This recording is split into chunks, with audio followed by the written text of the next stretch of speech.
The following program is intended for mature audiences. Welcome. It's moving. Okay, we alive? It's alive. It's moving. It's alive. Oh, it's alive. It's alive. It's alive. It's alive.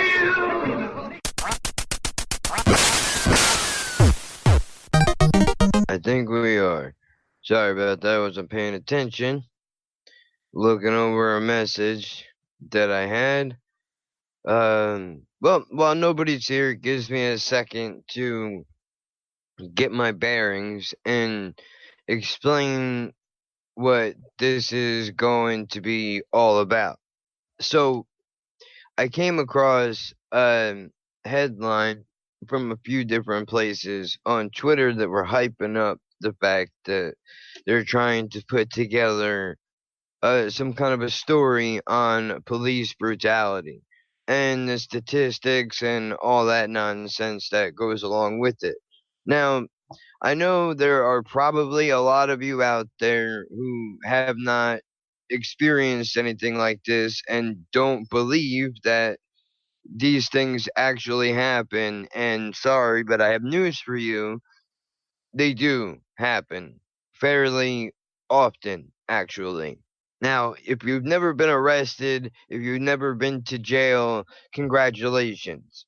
I'm sure majority of you have been pulled over either by yourself driving or as a passenger in the car with somebody else driving.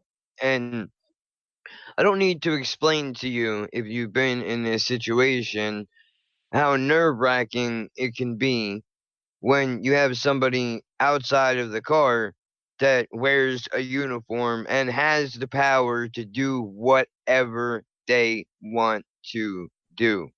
Because the reality is, you try to take it to court, and majority of the time, I think you're going to lose. I mean, come on, man. It has been personal experience from things that I've seen and it have had happen to me that a court is not going to believe you over a police officer.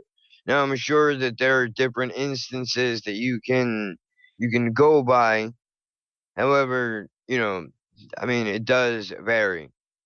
But having said all of that, I figure we'll get into this article a little bit. Now I'm pulling it up from the Asbury Park Press. Tell me a story. Wait. Like my story? No, not your story, a story. Since you can't keep your mouth shut long enough for me to read my paper, tell me a story. I don't think I know any stories. You don't know any stories? No. All right, I'll tell you a story. This is a newspaper, right?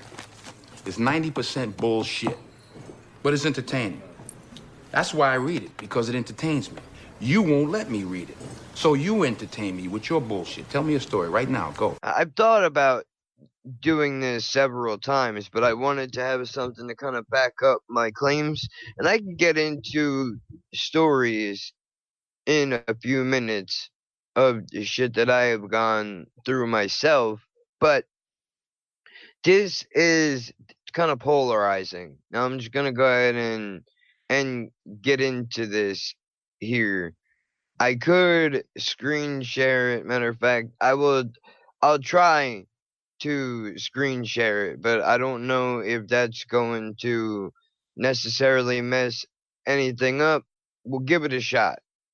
And I'll check in the comment section fairly often. If it starts to break up or slow down, please say something so that I can stop screen sharing, and then I will just do it the way that I have been doing it, which is just reading it.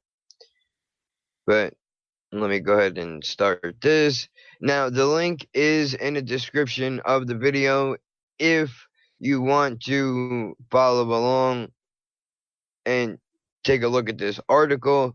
Just in case, what I will do is I will copy this and I will put it into the comment section.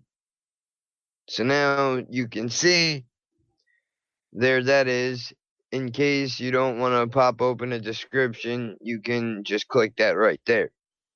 Now, let's jump into this. Are we okay so far? It seems like we might be. Alright, well, it says New Jersey government across the state, from the smallest town to some of the largest cities, has spent more than $42 million this decade to cover up death, physical abuses, and sexual misconduct at the hand of bad cops. Oh, shit! The abuse of power has left a staggering toll. At least 19 dead, 131 injured, 7 sexual misconduct, plus dozens of other offenses ranging from false arrests to harassment. 2-year investigation by the Asbury Park Press found, and these are the key findings. New Jersey spent 2 years conducting the first ever comprehensive review of more than 30,000 pages of police documents, court findings, lawsuits, and settlements from nearly every one of New Jersey's 565 municipalities. The investigations found bad cops have beaten, sexually harmed, killed scores of people because the state's fractured law enforcement oversight system is ill-equipped to identify and fire rogue officers before they cause harm. Now, just checking in. Okay, well, nobody's here, so nobody can tell me if this shit is going awry or not. We're just going to assume that it isn't. Dozens of towns have collectively paid $42 million to settle allegations of police abuse that involved 19 deaths, 131 injuries, misuse of police power, at least 38 cops facing discipline that were given a total of more of $700,000 in tax money to quietly resign. At least 3 found new jobs in law enforcement. 113 police departments have no written policies mandating random drug testing, which leaves 1.4 million residents at risk from cops who may abuse drugs. And also, that's for the guys that are running around with guns. If you have a desk job and your only job is to shuffle papers all day, you should be able to light up in the fucking police department. Why shouldn't you? What does it matter? If you're not operating heavy machinery and you're pushing fucking pencils, and by heavy machinery I mean a car or a gun, why the fuck shouldn't you be able to? I don't understand it. I mean, I think it would make a lot of these people a lot more bearable, no? Some of them really need to calm the fuck down, dude. And if you don't like that, I'm sorry, but you need to get with reality, bro. I don't care how blue your blood is. If you can't recognize that there are some bad cops in the world, you're a problem. Press investigation is prompting change, reporting 1.1 million in police lawsuit settlements in Tinton Falls led to the upset victory in the borough's mayor's race. Lieutenant Governor-elect Sheila Oliver told the press that Murphy and Oliver administration will prioritize criminal justice reform, and Monmouth prosecutor's office is preliminating guidelines for mandatory drug testing and all police officers in the county. Now, I don't know if that is necessarily true. We will have to find out. I will read more into this, but before I do any of that, let me just start by saying I have known people who have gone through some shit in life. I myself have had many run-ins with the police. Now, I'm going to share a couple of stories with you, and they're going to sound unbelievable, but they're believable because they have happened. Now, you can believe it or not believe it. That is completely your choice. I said believe one too many times. But just as an example, now, this was partially my fault. Partially my fault. At the time, I lived around the corner from my mom's house, literally. I had to run over there to grab something from her. At this point, I don't remember what the hell it was, but it was something small and stupid. Or no, I had to go and feed her cat. I think that's what it was, because she was staying at work overtime and she wasn't able to be there to do it. So, as you know, I mentioned in previous videos, I've been taking pain medication prescribed, obviously, for quite a while.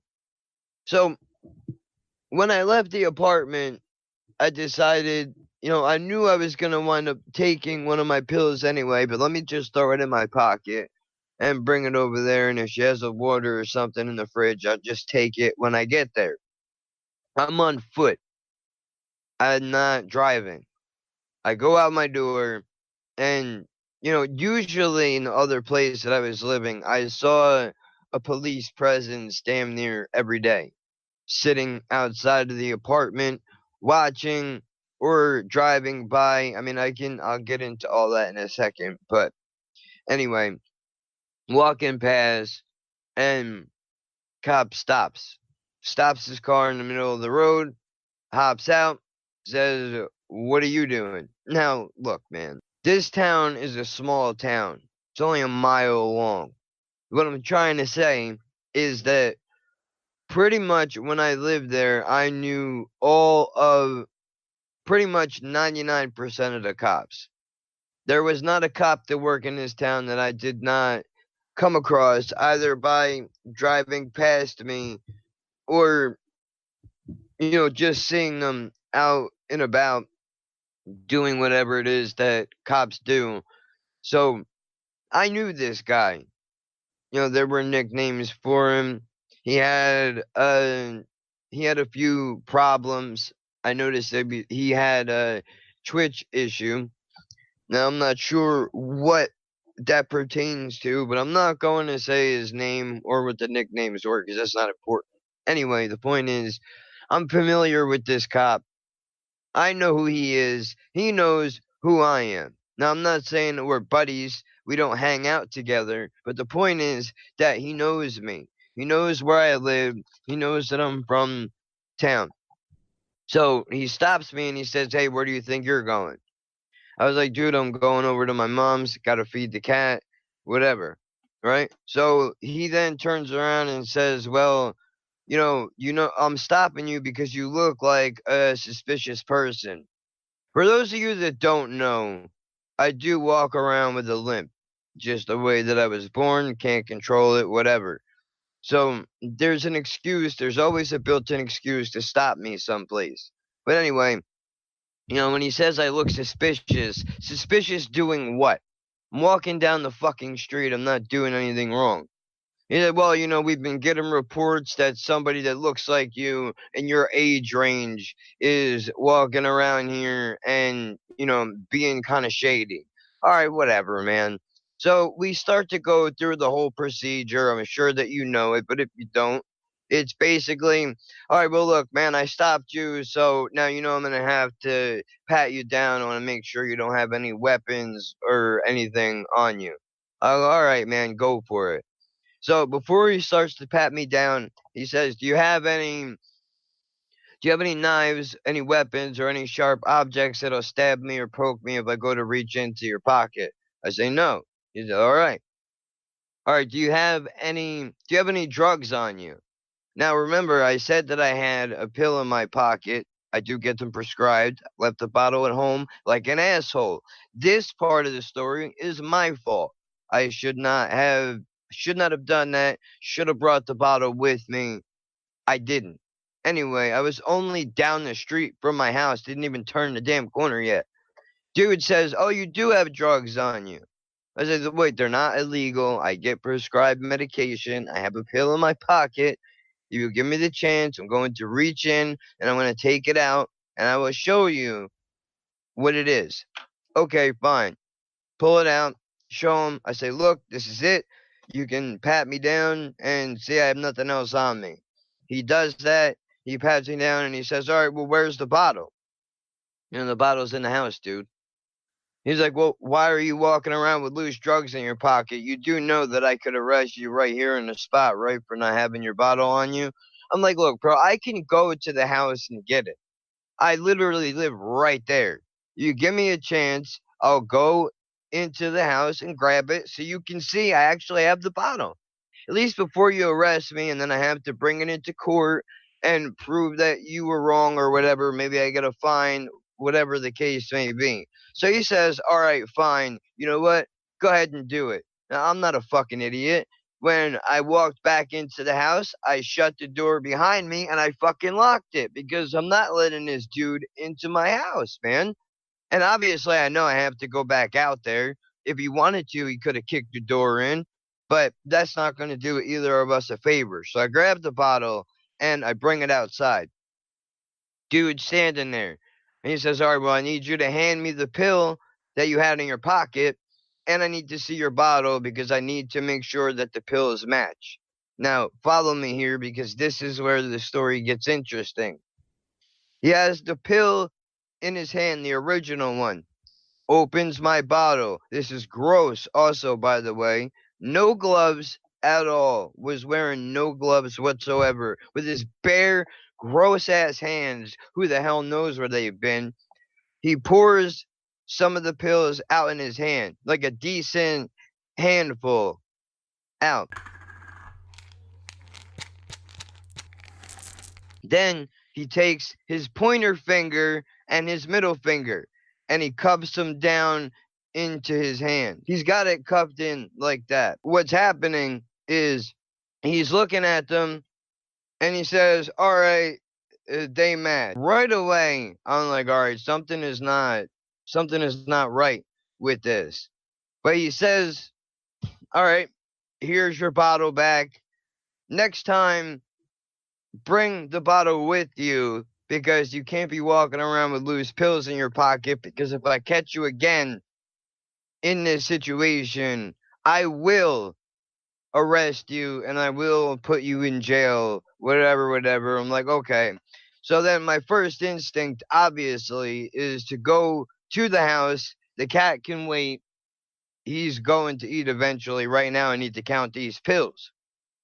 So I go in, I count them, and lo and behold, I'm missing 2 to 4 pills. And I'm like, oh, what the fuck? Now, this is fantastic. What am I supposed to do? I can't go back outside and say, hey, asshole, you just robbed me. What? Nobody's going to believe that. What the hell am I supposed to do now? So I'm like, whatever. I guess I'm just going to have to eat the loss and just deal with it. Now, granted, I didn't get my ass kicked in this particular instance, but it just go. The guy robbed me right in front of my fucking face. What was I supposed to do? He's not like a regular person where I can question him. If you get too close, uh, it's a wrap for you. They could do pretty much whatever the hell they want. So, anyway, the next day, my girlfriend is in her car and she's leaving town to go somewhere, and she gets pulled over by the same cop that stopped me previously the day before. And she was, I don't understand. I have no headlights out, not speeding. Pretty much, I'm not doing anything wrong. I don't understand why you're stopping me. And so now there's 2 cops. There's one cop that I knew who is dead now. You know, that's a completely different story. It wasn't a shootout or anything. He actually got killed in a car accident, but it was him and the guy who robbed me. And they actually stopped her only to say, hey, we wanted to let you know, tell your boyfriend that he has really good shit. Who's going to believe that?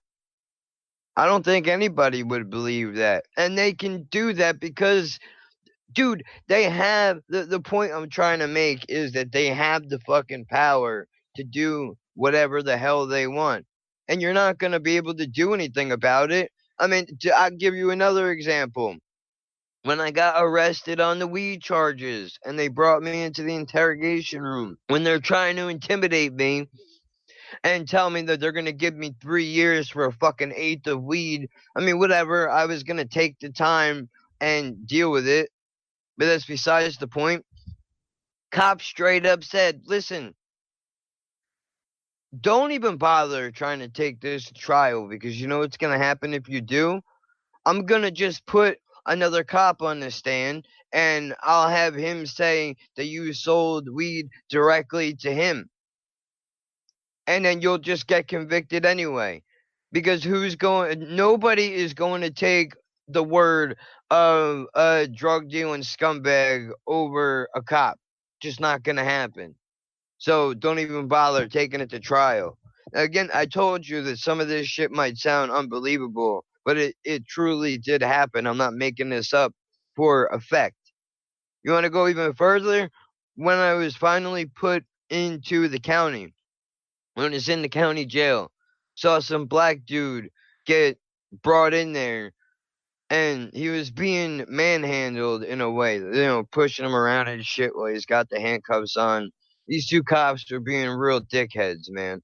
But they bring him into the station. I'm sitting there waiting to be processed and put in a holding cell. That's how I'm able to see all of this happen because they're bringing guys in, they're they're taking the pictures, fingerprint, and all that nonsense. So they bring this dude in, and I hear him, he's arguing with the cops, and he's like, "Dude, come on! I was just trying to pay it. I had the money. They wouldn't take it. You don't have to put me in jail. You don't have to do this. I'll lose my job, the whole deal." He's trying to plead with them. And, they're like, "Listen, man, doesn't matter." What happened was there was a warrant put out for him because he didn't pay his child support on whatever day that he was supposed to. He made a mistake of going to the courthouse to pay it in person himself. That was mistake number one. Mistake number two is that he brought cash with him and tried to give it to them in cash rather than taking the money. The people in the child support division called the cops, had them serve the warrant. They arrested him, brought him into the jail.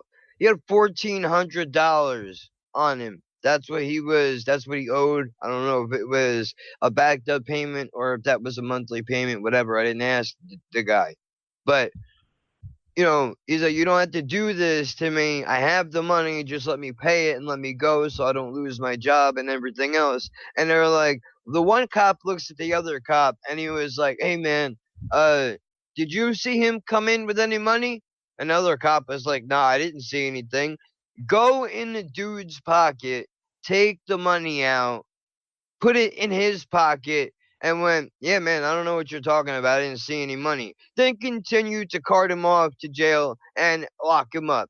Now that cop is $1,400 richer. This dude is going to jail for not paying child support. I can't believe you did this. Random passerby, I don't believe you. These stories sound impossible. No, I know.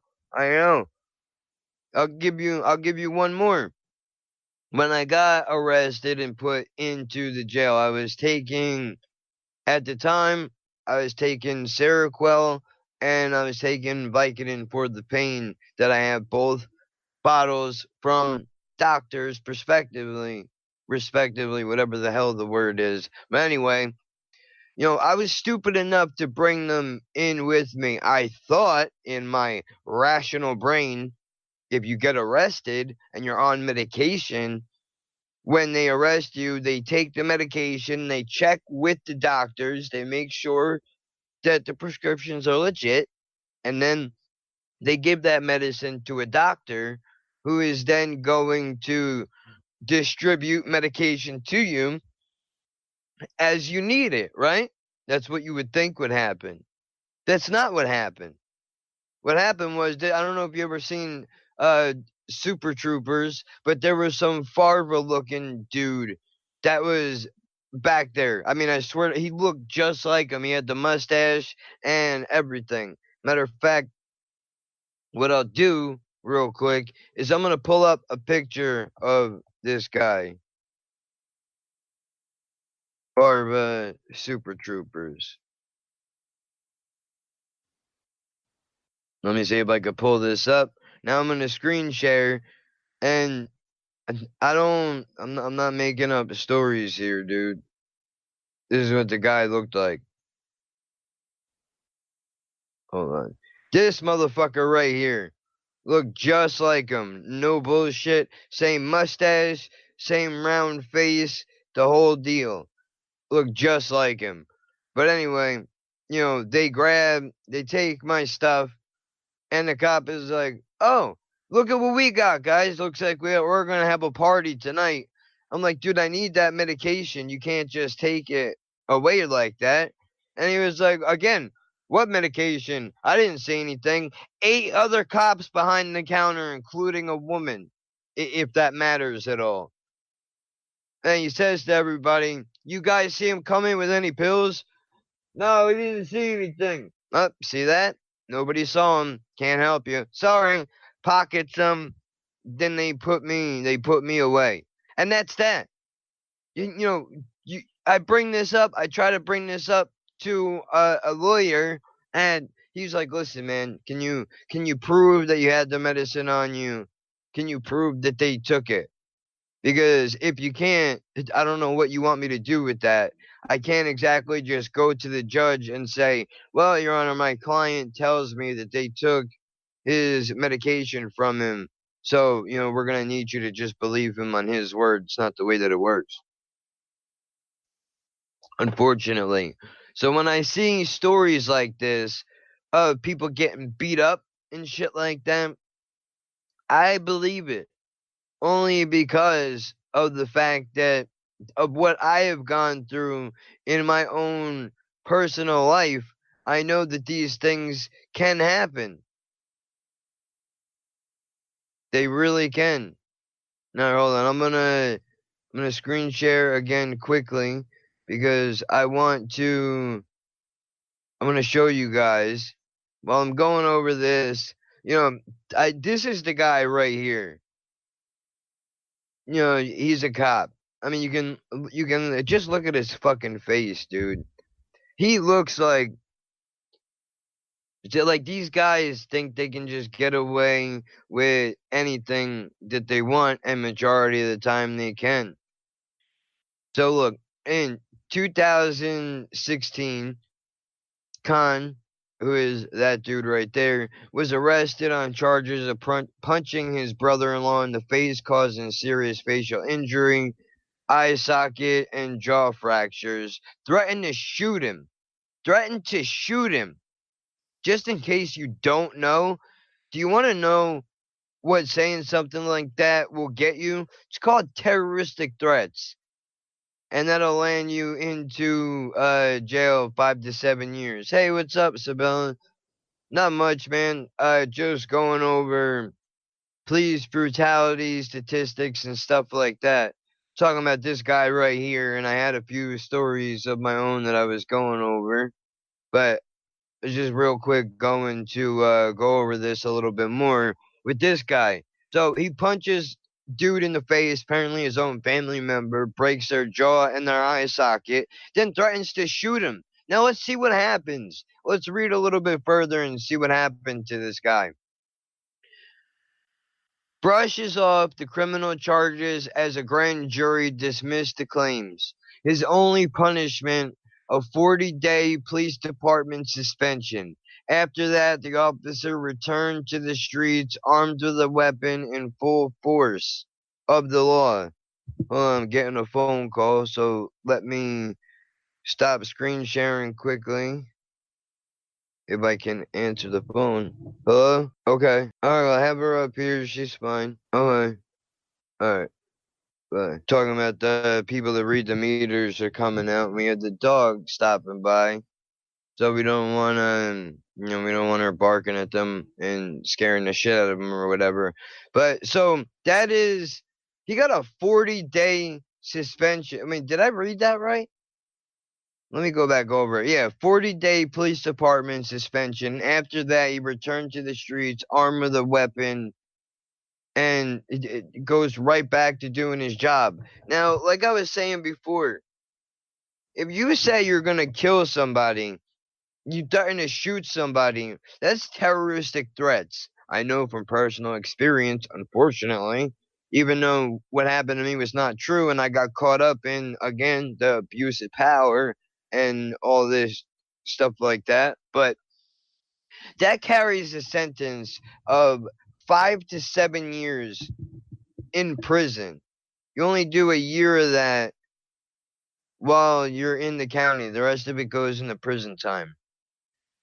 Doing the homeworks while listening, but man, I need a new mouse for my laptop. The one I got sucks now.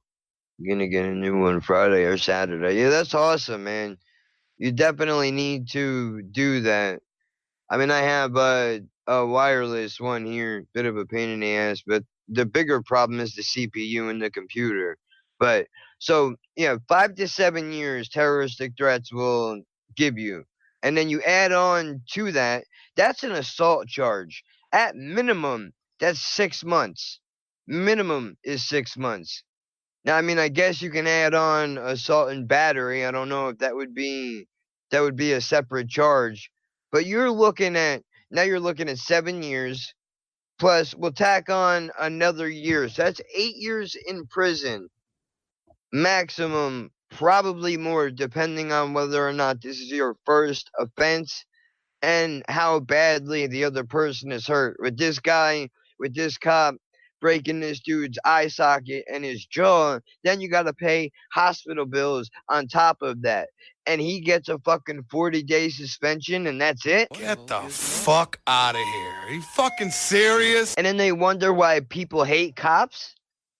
You can't just go around breaking somebody's fucking jaw, dude, and have nothing happen to you other than you gotta surrender your badge and gun and ride a desk for fucking 40 days. That's outrageous. That is crazy.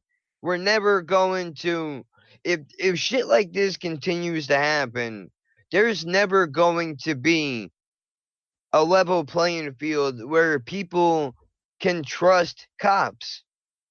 It's just not going to happen. And the unfortunate part of this is that a lot of people don't believe these stories until it actually happens to them.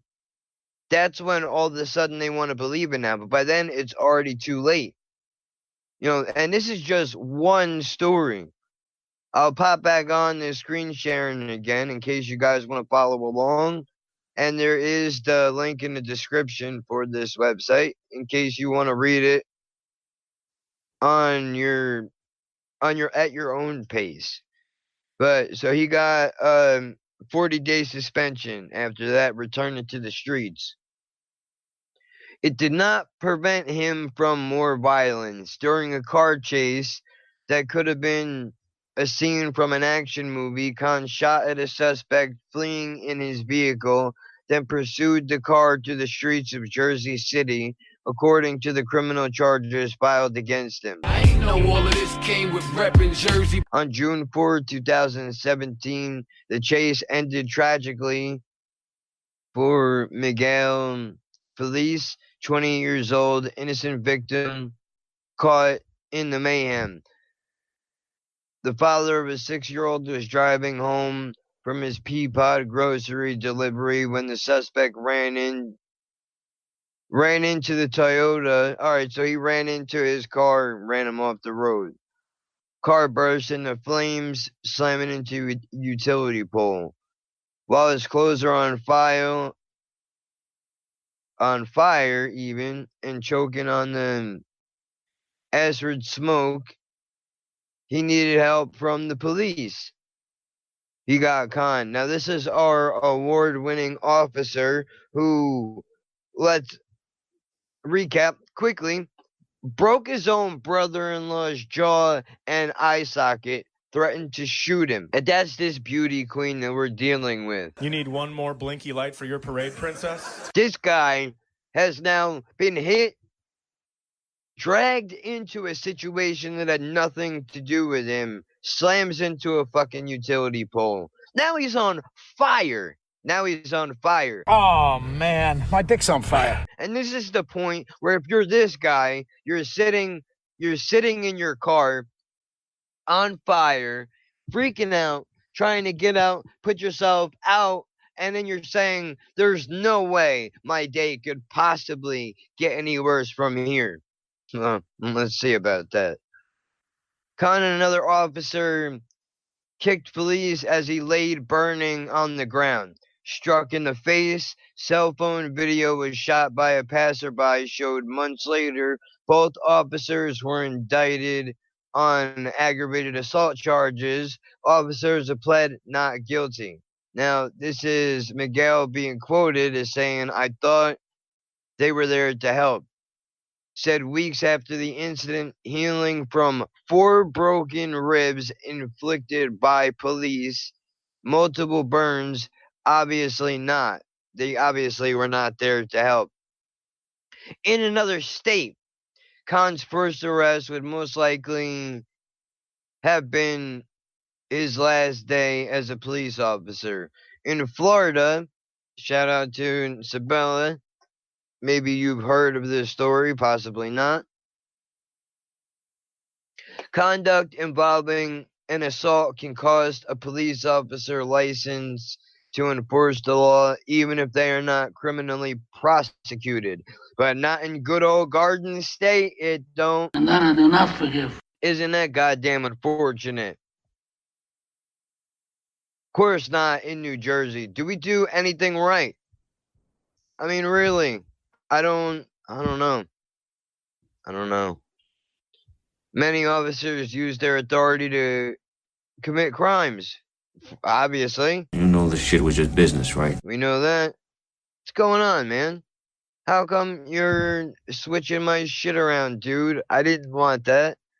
Can we go back to where I was, please? This is crazy. Why is it that these things can happen? How is that allowed to happen? And then not only that, oh, nope, but damn, I miss Texas. I understand that. Even though I would kind of be afraid to live in Texas just because of, instances that I've dealt with in Florida. It seems like a lot of people, and I'm not going to say all of them, but there are a lot of people in the South that just wouldn't, if you're from the North, they automatically don't like you just because of where the fuck you're from, which is kind of ridiculous. But anyway, so yeah, how the hell is this allowed to happen?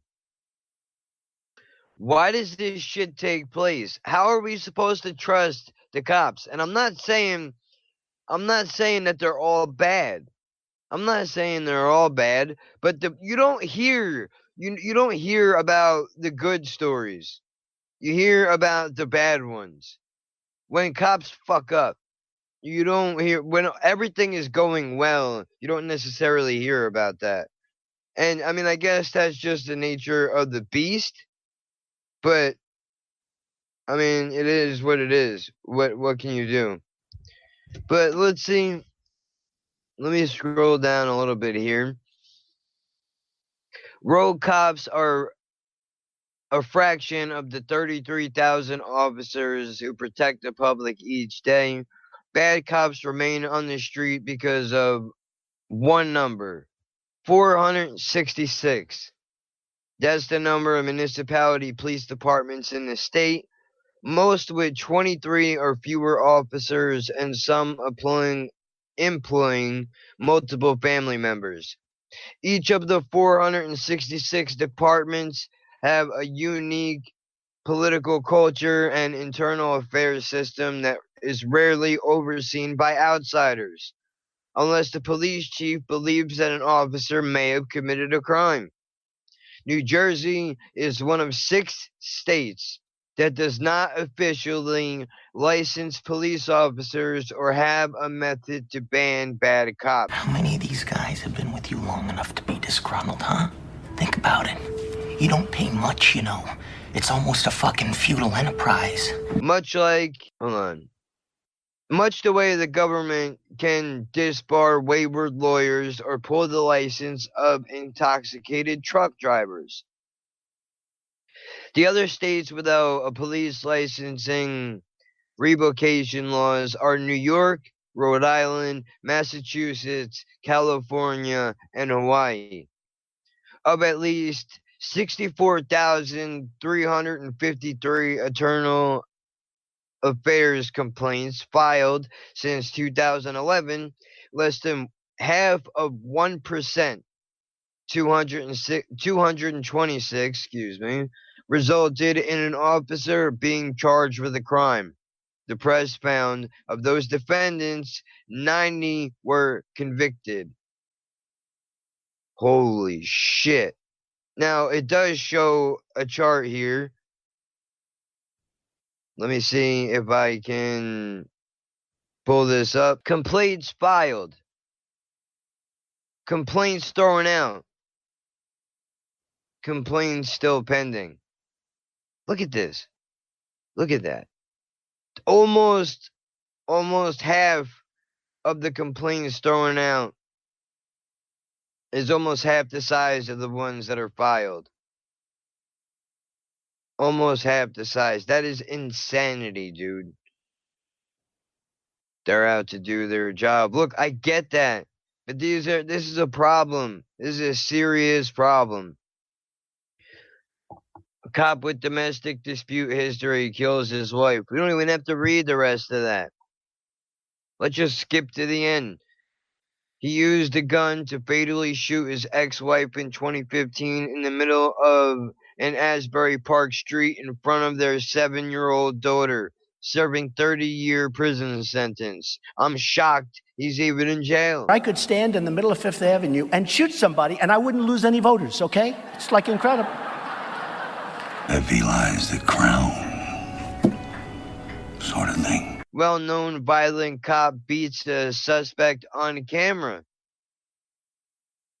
Bloomfield officer Orlando Trinidad was known in the police department for using subtle suspects, accounting for nearly a third of the so-called use of force police reports in a 120-member department. After nearly ripping off the ear of a handcuffed suspect inside the police station in 2013, a lawsuit claims that Trinidad then looked directly into the surveillance camera and seemingly mocked the ensuring internal affairs review by saying, IA. The suit settled for $364,000 without any admission of fault, sentenced to 5 years in prison for lying on a police report in a separate instance. Jesus Christ, I can't talk. So, yeah, they do. New Jersey does have a serious problem. I mean, dude, let's catch that again. Sentenced for 5 years in prison, not for almost ripping somebody's ear off, but for lying in a police report for a separate incident. So that means if he didn't lie in the report, he could rip off all the fucking ears that he wants and nobody cares. A lack of oversight. I mean, come on, man. Police chief was charged by federal agents, and that's Frank Nucera Jr., charged by federal agents in 2017 with assaulting a black man, repeatedly making violent and racist remarks. The need for outside intervention by the FBI underscores the limited oversight of New Jersey's hundreds of police chiefs. His lawyer did not return a message seeking comment. Obviously not. 2017, the alleged assault. After the alleged assault, but before the indictment, he was awaiting trial. Upon leaving, he was paid $54,002, including compensation for unused sick and vacation days. Jesus Christ, man. 1.8 million cop. Battling a problem cop can be extraordinarily expensive. Taxpayers spend at least $1.8 million in a 9-year effort to fire Manuel Avila, Patterson patrolman with a history of mental health trouble, accused of sexual assault but acquitted at trial. Although not convicted of being a violent cop, the city put him on paid suspension and ultimately cost at least $940,000. The city agreed to a settlement of $710,000 with the woman, plus at least $92,000 in legal fees. In a settlement with the officer, the city agreed to dismiss disciplinary charges against the officer if he resigned. The agreement allowed him to collect $85,134 unused sick and vacation time. He is now trying to get $72,000 in an annual pension, which would include a credit for the 6 years that he was suspended. Jesus Christ. So, I mean, this is insanity, right? I mean, maybe we're all in the wrong business. Maybe we need to get a cop uniform and just start whipping ass. Is that the moral of the story here? Seems like a lot of people, look, if you're stopping in and then leaving, read the title, man. You're probably not going to like what this all has to say. Unfortunately, look, I really do. I wish this shit wasn't real. I wish this was not true. But the reality of the fact is that it is true. Real quick to jump off the story, I'll go into another one. Okay, staying at my mom's house. This is going years back. We're talking again like early 2000 years ago. We were looking for a place to live, bouncing back and forth. Wound up landing in my mom's house for a night or so. So then, there's a lady that lived underneath her. When I lived in the apartment, we had a serious problem with this woman. Serious problem. She turned out that she was a heavy drinker and a crack addict as well. Those two things don't blend very well together at all. They really don't. But anyway, this would be a common occurrence. She would start drinking in the later hours of the night, 9 to 12 o'clock. And then if you've never been around crack before, congratulations.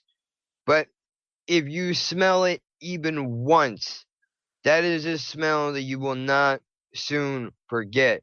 It smells like burning plastic. That's what it smells like. So this lady starts to fire up the crack pipe and then starts to beat her daughter's ass. This was a common occurrence. Happened damn near every day. On this particular day, I was not really in the mood to listen to this shit. Man, this is some bullshit! I should have just kept my mouth shut, but I don't always make very good decisions. I used to suck dick for coke. I seen him! So, I was like, I took a broom, whacked it on the floor a couple of times, and I was like, hey man, keep it down. I'm not going to yell into the microphone, obviously, but I yelled downstairs, keep it down. That's all. Didn't say anything wild or ridiculous, but goes quiet for a second. 2 seconds later, I hear footsteps racing up the stairs. Obviously, I locked the door. I'm not a fucking moron. Because you can't beat a crackhead. That's besides the point. Lock the door. Then she starts pounding on it. Come the fuck up out here, motherfucker. I'll fuck you up. I swear to God, I will fuck you up. How fucking dare you try to tell me to keep my mouth shut in my own fucking apartment? Why don't you come out here, pussy? I'll kick your fucking ass. Were you afraid to fight a woman, bitch? Huh, bitch? What, are you scared? Come on out here, you fucking... Dude, it went on. And I was like, yo, whatever. Then she starts rattling the doorknob. She's trying to get in. trying to get into the fucking apartment. So, what do? Just turned around and said, hey, listen, man, I'm not going to open the door, but I'm going to tell you right now, if you come through that door, I have every right to defend myself and the people that are inside this apartment. Quiet. Silence. What's going on? I don't know. What happened? Did she give up? Maybe she realized, I don't really want a problem. She's gonna go downstairs and go back to doing my drugs. Maybe she'll do that. It's not what happened. What happened was she went downstairs and called the police and said, not only did I, and this is all, and I'm quoting her from what the police told me. She said that I opened my door, I was swinging a knife around, that I threatened to kill her, stab her, and throw her down the stairs, her and her daughter. Never happened. I never opened the fucking door. But that's besides the point. Anyway, 2 cops show up. Again, dude that passed away in a car crash, and another one of my favorite police officers that I can't fucking stand because of how big of a cunt he is. For people that don't like that word, my apologies, but there's no other way to describe this piece of shit. Because that's exactly what he was, a piece of shit. Anyway, coming to find out that, the cop that died, he goes downstairs to talk to this woman because there's a conflict of interest. The cop that's upstairs with me, my favorite person in the world, is fucking this lady. That's why he's upstairs with me and the other cop is downstairs talking to the person because obviously since they have a fucking relationship, he can't be down there talking to her. Otherwise, it'll probably get thrown out. They say, look, man, we need to pat you down. She said you had a knife. No knife found. No knife found at all. He brings me into the kitchen and he starts patting me down, man. And the way that he did it was kind of disturbing because when he touched me, he started going down my back, patting down the sides of my thighs. And then he went back up, and I'm not even bullshitting you when I say this. He started grabbing my ass and my balls, dude, from behind me. And I said, look, you may think this is disrespectful, but I was like, hey, man, is there something I can fucking help you find back there? Because you're grabbing on my balls and my dick. Do you mind? He was like, oh, you think you're trying to be fucking funny? Like, no, I'm not being funny, dude. Get your fucking hands off my nuts, dickhead. And nothing funny about that. So anyway, fast forward a little bit. And, people are seeing this. My girl's in the house. My mom comes out of her room now because she hears all the fucking commotion. What the hell is going on? Nobody knows what is happening. Although I don't know how the fuck you slept through the crackhead almost breaking in. But whatever. Not my business. So, the cop's saying the second cop comes from downstairs in the lady's apartment, and she's like, "Look, she wants to press charges against you. So this is what it is. I mean, we can't. It's really your word against hers, but basically because she's a woman, they take her word a little bit more seriously than mine, and because there's nobody in the house to corroborate my story that wouldn't lie for me, basically. That because I'm in a relationship with the one girl and my mother obviously gave birth to me, that they're a conflict of interest, so they can't make a statement corroborating my story that would hold up. So they say, but look, don't worry, we're not going to bring you to jail. We just need to talk to the station and figure out what we're going to do. But then he goes, my favorite cop says to me, all right, well, you got a choice. It's either going to be jail or it's going to be the PES unit, which is a mental institution. Having seen the insides of a few mental institutions, I was like, I don't think a mental institution is the best thing. I chose jail like an idiot, thinking that I wasn't gonna go anyway. Well, this is why I miss Texas, because when I had an issue with my mom, they always automatically believed me. Good thing about small town Texas. Yeah, because this is small town, but they don't. If you know the cops, they always know who's lying. Plus, my parental grandparents were my best friends with the police chief, and he was always on speed dial. Yeah, we were not, I was not close to these cops at all. They all hated my guts. They actually used to call me, poor little rich boy, because my aunt used to work for Liz Claiborne. So when they had misprint clothes and shit, I would I would buy them and then wear them around, and they figured, although you're broke, somehow you're wearing all these really expensive clothes, not realizing that they were misprints. That's why I was able to get them. But anyway, before I get derailed off of that, they're like, "Oh, all right, don't worry about it. We're not gonna lock you up. We're not gonna lock you up." They go outside, they talk for a few minutes, they come back in, they go, "Hey man, can you come over to the door for a second?" I'm like, okay. 2 seconds later, they got handcuffs on me. I'm like, dude, I thought I wasn't going to jail. What the fuck is going on? You can't prove what she's saying. And they're like, oh, well, yeah, we changed our mind. Now you're going to jail. I'm like, fuck. Now I'm scared out of my goddamn mind. Before now, I've never gone to county before. This was before the arrest. I have no idea what's going to happen. This shit is obviously serious. So I get dragged into the police station. They fingerprint me. They do all that. And I asked the guy who is dead now, I'm like, yo, what is this dude's fucking problem, man? Why is he being such a dickhead? I mean, like, tighten the handcuffs on me to where I can't even feel my hands. Never go outside the house because they can't arrest you inside if they had no cause. See, I didn't know that then. I had no idea. So they knew they were able to trick me because I was stupid and I didn't know any better. But I asked the guy, I was like, what is that dude's fucking problem? Why is he in a bad mood? I'm not even making this up. Dude looks straight at me dead in the face and goes, well, not for nothing, man, but the guy could be home fucking his wife right now. Instead, he has to be out arresting you.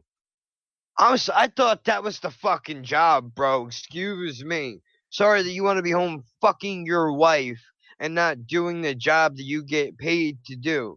Sorry, that's my fault. So anyway, continuing on, this whole thing became a fucking shit show. In case I don't mention it, because I haven't gotten any farther than you at this point, I want to bring this up, that this happened, I want to say, a week before Jen's birthday, or it was either a week or like 3 days beforehand. And I'm like, oh, this is fucked up. I'm going to jail on with her birthday coming up in a couple of days. Like, this is a really fucking great thing for you to give your girlfriend, is you going to fucking jail. Who knows what the fuck is gonna happen to your goddamn life, right? As if it could be any worse. I'm scared out of my goddamn mind. I know I already fucking said that. And if you wanna laugh at me for being scared, go right ahead. I don't give a fuck, bro. Jail is not a fun place to be. Anyway, on the way to the fucking jail, the cop is trying to make small talk with me. And he's like, you seem pretty upset. Is everything all right? No, everything's not all right. I'm going to fucking jail, dude. Everything is not all right. Why would you think it would be okay? He's like, dude, listen, you're going to be fine. Don't even worry about it. He's like, watch. We're going to put you away in the county, and in 3 days, the charges are going to be dropped, and you're going to be out. You got absolutely nothing to worry about. That was a lie. But what I'm getting at is the point that on the way there, we were talking, and I told him that, this is fucked up, that her birthday's coming up soon, and this is what I have this is what I'm doing for her. I couldn't make up this detail if I died and came back as Stephen King, dude. On everything I love in this fucking world, bro. As I said that, would you believe Stone Sour looking through the glass comes on the fucking radio? Would you fucking believe that? And this guy being the fucking all-star cocksucker that he is, he's like, oh shit, look, it could be a song you could dedicate to her for her birthday. And he turns it all the way the fuck up. Like, dude, this is fucking insanity. This is insanity. Now, I know he was only breaking my balls, and I can laugh about it now, because at the time, it certainly was not fucking funny at all, dude. I didn't know what was gonna happen. I don't know if I would ever get out. I mean, dude, crazy shit goes through your mind if you've never been to jail before. Trust me, on that first ride, you're gonna be doing a whole lot of fucking thinking. You're thinking about, I gotta protect my asshole. Do I rub myself in shit? Do I not eat the food? Do I eat the food? Am I gonna be fighting everybody in this motherfucker? What's the cell gonna look like? How is this shit gonna work? You never know what's gonna happen. That's what I'm getting at. So, just in case if I don't mention it later on in the story, I'm mentioning it now, and I'll write down the time code of when I put this in so that I know if I do mention it later, I could take this out. I wound up figuring out when I got to the jail, I had no bail. The night before, somebody was arrested for terroristic threats. They let the guy out on bail. He then proceeded to kill the two people that he made a death threat against. Went out, killed them, had to arrest them, bring them back into the jail. This is the night before I got arrested. Now it's like fucking 1 o'clock in the morning, and I'm hearing this story firsthand. Like, well, I'm really fucked. This is completely fucked. There's no evidence in any of this. I don't know how the hell this is gonna go down, but I'm completely screwed here, man. There's absolutely nothing I can do. So I spend about a week in the jail. Then they have cameras inside of each cell. Now I don't know how other counties do it, if all jails do this, but they have cameras inside of the cell that watch your every move, and apparently the judge can see you.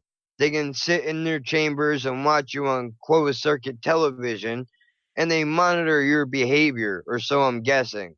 So when I say we, it was myself and probably 15 to 20 other people. We all had to go via Skype or whatever it was to talk to the judge. The judge reviews our charges, and then from there, they decide what is it going to be. So the judge goes over everybody: assault, firearm charges, child support, this, that, and the other thing. It gets to me, and judge says terroristic threats. Every single person in there turned around and looked back at me. Like, you? Get the fuck out of here. Like, yeah, dude, apparently I shocked everybody, even though I really didn't, because that's not what actually happened. Luckily, the lady that I got was actually a decent human being. She looked at my record. I literally threw up for 7 days straight. Didn't eat anything, only water from whatever I can get out of the sink, and that's it. No food, nothing. Just nerves shot, thinking life is over, getting sick every single day, don't know what the hell I'm going to do. Judge is like, listen, looked over your record. I see that you don't have any previous charges. You've never been arrested before now. And terroristic threats carries a sentence of 5 to 7 years. So because in light of the fact that you've never been arrested before, I'm going to knock down your charge from terroristic threats to disorderly persons. So now you won't have to go to superior court. You can go to municipal court in the town that you got arrested in, and it will be up to that judge how long you go away for, what happens to you. I'm like, okay, that's good. Now that the charge has been knocked down to disorderly persons, I can finally post bail. So as 2,500, 10% of 2,500 is 250. Put up $250, I can get out. I had to call a bail bondsman. This is where the story gets interesting. I had to call a bail bondsman, right? Because that's who you give your 10% to help you get out of jail, because they do this all day, every day. I called a random guy. There were signs all over the jail because they go in there and they have like a bulletin board of stickers and shit from all these different bail bonds companies. So you can literally call them. Now you have to call everybody that you're calling. Obviously, they have a payphone inside of the holding cell. I called 3 guys before I wound up getting the dude that actually posted my bail for me. So he asks me what the charges are, because I guess they can decide whether or not they want to be involved with bailing you out, depending on whatever the case is. So I tell him the story, and while I'm going over the story, he's like, "Wait a second. And where did you say you lived at?" And I told him, and he said, "Was the person's name that called the cops on you is Denied. Yeah?" And he goes, "Do I know her? Give me about an hour. I'll be down there and we'll talk in person when we can." I go, "Oh, okay, cool." Hang up the phone, wait for him, get my bail posted, go have a meeting with the bail bondsman. Turns out the bail bondsman knows the exact drug addict that I'm talking about, because when he used to live in Seaside Heights, he lived underneath this lady. And guess what? Same thing. Same thing happened. She got drunk, she got high, started kicking her fucking daughter around. Guy tries to say something. She calls the cops, tries to get him arrested. Happened numerous times. I'm not the first person that she's done this to. Anyway, go to court. Cop says, we don't know why. He's in her stead. He's trying to stand there in her place at the arraignment. She's not showing up. She doesn't show up. For the first one, before the sentencing and all that, she was there as a party who pressed charges. She was there. When the arraignment came and it was time for her to file charges, she didn't show up. Judge says, okay, well, even though she's not here, I still want to pursue this case. To the point where prosecutor goes, I don't think this is really worth it. Kid has no previous record. The lady did not show up. If she was really concerned for her life, she would be here today in this court proceeding. Judge says, well, I don't know. How do I know that she really got the paper? The other cop, who had passed away now, he goes over there and he taps the prosecutor on the shoulder. He whispers something to him, and he asks the judge if he could speak in the courtroom. Judge says, all right, go ahead and talk. Cop says, Your Honor, I personally hand delivered the notice to the plaintiff before. That's not right. Where there is no compiling witnesses, they typically automatically drop it, especially if they have a history of false accusations. Yeah, exactly. This judge was not trying to do that at all. So the cop winds up standing up and says, Your Honor, I gave her the notice personally, days before this court date happened. She's not here. For whatever reason, I don't know why, but she's not here. Can we just move on from this? I don't There's nothing really more that we can do. Prosecutor turns around and says, Your Honor, I agree with the police officer. If she was handed the notice to be here, she should be here. Judge turns around and says, yeah, well, you know what? I don't know. I think we ought to push it back another day and maybe we can get him to come in. Maybe she'll come in next week. Prosecutor keeps pushing it. No, I really don't think it's worth the court's time.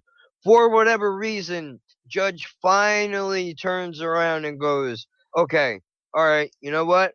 Fine.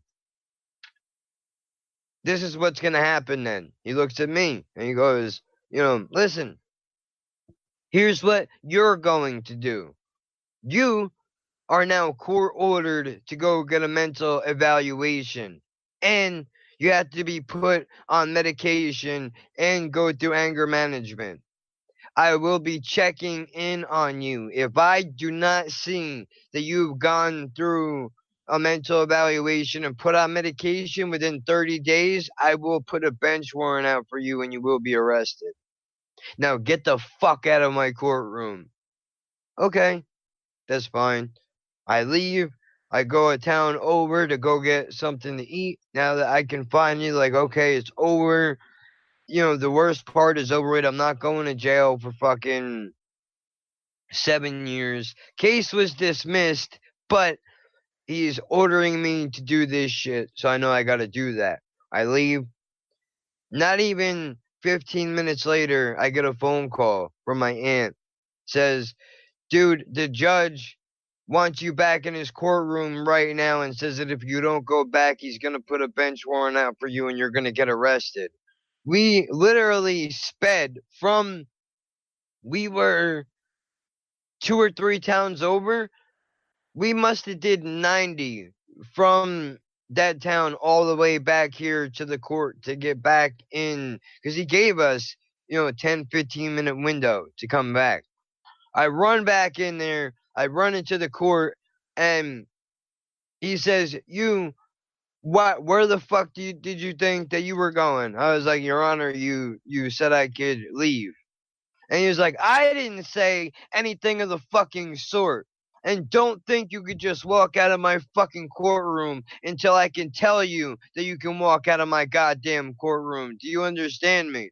I'm like, sir, you can go back and check the records. He's like, you got something to say? I'm like, all right, I'll shut my mouth, apparently. He's like, now you can fucking leave. Because I told you can leave. Now you can leave. I'm like, all right. So I left again. I don't know what the point of that was, other than to maybe flex some muscles, because he didn't get to throw me in jail when he wanted to. Make him feel really good to just fuck around with his power. I don't know what it is, man. Doesn't sound like how a judge would speak. Obviously, I'm paraphrasing. Although he did curse, though. He did curse. He's who the fuck told you that you could leave my courtroom? That is a fact. I'm paraphrasing slightly. He didn't curse as much as I'm saying, but he did actually say that. There are people that were there that can attest to this happening. But that's what happened. I mean, maybe it was a power trip. I don't know. Either way, the whole reason why I'm bringing this up is to make a point that it was not a secret. Obviously, the bail bondsman knew this lady was doing stuff like this to other people. She even did it to him. And remember, I said that one of the cops was in a relationship with her. That was word that was going around, right? So now what happens from here? Well, she moves out of the apartment underneath my mom's and she goes to Waretown. A few months later, a 16-year-old girl and the cop that was supposedly in a relationship with this woman get into a fight. I guess the cop tried to stop her. Argument got physical. Hold on, let's see. I'm not hearing much respect for authority or the law here. Perhaps that's where the trouble started. For instance, you just admitted speeding 90 miles an hour. It's illegal, dangerous, and selfish. Well, first of all, I was not driving. I was in a car that was going 90. Maybe it wasn't 90, dude. Could have been a little bit less than that. I'm making the point that we raced back to the courthouse because otherwise I would have went to jail. And you want to talk about lack of respect for authority or the law? Here we go. I was gonna cut the rest of this out and save it for another episode, but apparently the comment section wants to get involved, so I'm gonna let it rock, dude. I've only been arrested twice in my life. Now, obviously, I have had run-ins with cops. Part of the reason for that is the way that I speak, the way that I walk. As I stated earlier, I do walk with a limp, and I can't change that. So I get stopped often, being accused of being under the influence of shit. That is a problem. And it really gets on my nerves when a cop stops me and tells me he has to check to make sure that the pills I have match the ones that are in my bottle. And then he robs 2 pills from me. 2 to 4 pills from me. Where's the respect for me? Whatever the hell your name is, I'm not even gonna try to pronounce it. Where's the respect for me, bro? Huh? Serve and protect, right? Not steal and do whatever the hell I want with my badge and gun. Well, are you supposed to be a cop? Are you a law-abiding citizen? Have you never done anything wrong in your life? You never been arrested? You never got a speeding ticket? You always wear a seatbelt? You do everything that you're supposed to do at all times? Where's this attitude coming from? Call him a douche works. No, seriously though. Not hearing much respect for authority or the law. Let me tell you something, dude. This is the kind of person that I am. You don't know me very well. The cop that stood up in court for me came to me after the fact and whispered to me in the court, listen, man, I just stuck my neck out for you. Don't make me fucking regret doing this. Okay, fine. Definitely won't. Definitely will not. The whole weed charge thing, that was a separate issue in another town. But whatever, that was for medical use. That was the whole reason why I was doing it to begin with.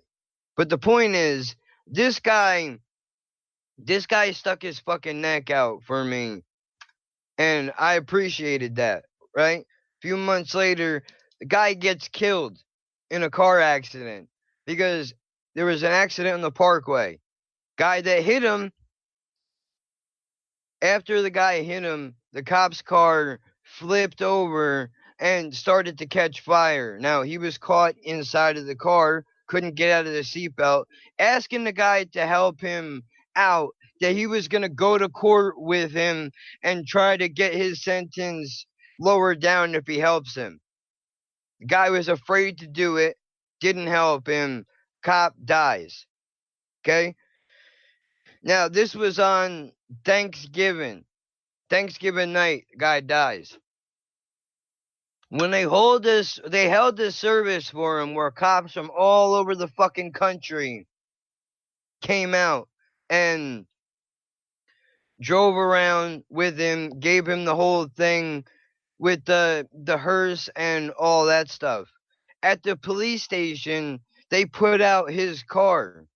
They put his car out there and, they allowed people to leave flowers and things like that. I brought a candle over there and left it there because, that's just, I thought that would be a nice thing to do.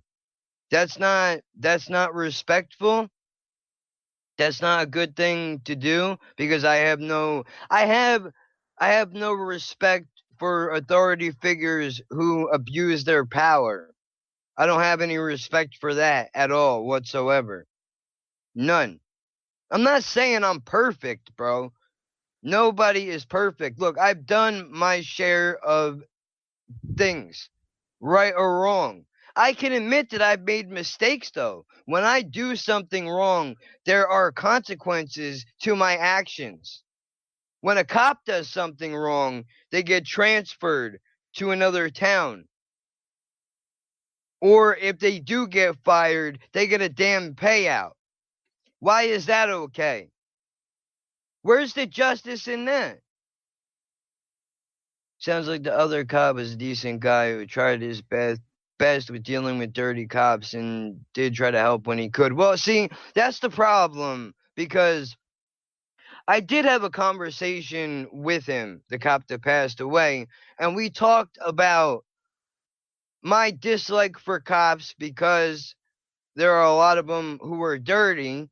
And why is it that a cop like him, who is not dirty, why do you put up with things like that when what they do is they hurt your reputation as well? So now when somebody sees you because you're wearing that uniform, they automatically associate you as a bad person. The guy said, "Well, it's there's a blue line. We all take an oath when we swear in, and we're supposed to protect each other, right or wrong. Even if he is wrong, I have to have his back. That's just the way that it is, because I know that he would have my back. You know, there are a lot of people in here that have went and had my back when I needed them to, whether it was in an arrest, whatever the case may be. So I have to have their back. That's the thin blue line that you hear a lot about. So guy says, look, man, that's just the way that it is. Sounds like you're prejudiced against the police. Bigotry is a dumb way to reason. I'm not prejudiced against the police. I was having a conversation with a cop about my dislike for cops that are crooked. I don't like that shit. And even the cop I was talking to was like, look, man, even when they're wrong, we have to back each other up. That's just the way it is. You know what's funny, dude? I met a cop from New York. I don't know if you know Brownsville, New York, if you've ever heard of that anywhere. But apparently it's a pretty rough fucking spot. It was outside of the movie theater when I was a kid. Hold on. It's the culture. A lot of them are friends, even if they know they are dirty. They don't want to see their friends get hurt. I have a lot of cop friends back in Texas, and sometimes they do get. Well, I'll continue reading that when you post the rest up there. But standing outside the movie theater, this is when I was younger, and I'm having a conversation with a cop from Brownsville, New York. Cop says, you know, I don't understand a lot of these cops in these smaller towns. They really make me laugh because they try to make a big thing out of nothing. They wouldn't be able to handle my day-to-day chasing down real criminals. That was from another cop's mouth. That's just what the dude said. So there is that within the conversation and ranks of police, there are police that look down on other police because maybe they come from a more dangerous area or they have to encounter more dangerous things on a day-to-day basis. I'm not racist or biased against cops. Where they get to the point where they have to cross that line. We had a good friend who was dirty, and he warned that he was being investigated by the FBI for what he was doing. He took the warning and probably ended up going to jail. Now, look, man, I mean, to a point, I get it. If you're a good cop and you do your job, you wake up, you go to your job, you do your job, you go home.